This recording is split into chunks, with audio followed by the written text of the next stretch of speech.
எதிர்க்கட்சி நாடாளுமன்ற தொகுதிகளுக்கு ஒதுக்கீடு மறுக்கப்பட்டதைத் தொடர்ந்து அரசாங்கத்திற்கு எதிர்ப்பு தெரிவிக்கும் வகையில் லங்கா மூவார் முயற்சியை தொடங்கியுள்ளார் அந்த தொகுதியின் நாடாளுமன்ற உறுப்பினர் ஷேட் ஷாடிக் ஷேட் அப்துல் ரஹ்மான்.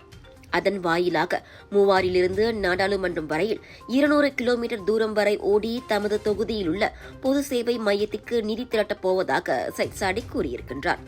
ஒரு வருடத்திற்கும் மேலாக எதிர்க்கட்சி நாடாளுமன்ற தொகுதிகளுக்கு ஒதுக்கீடு கிடைக்கவில்லை. இருமுறை துணை பிரதமருடன் பேச்சுவார்த்தை நடத்தப்பட்டுவிட்டது. 3 முறை கடிதம் அனுப்பப்பட்டுவிட்டது. பதில் ஏதும் இல்லை. அதனால் முயற்சியை கைவிட முடியாது. புகார் கூறுவதைக் காட்டிலும் செயல்படுவது சிறந்தது என ஷேட் ஷாடிக் தமது எக்ஸ் சமூக ஊடகத்தில் வெளியிட்டுள்ள காணொலி வாயிலாக கூறியிருக்கின்றார்.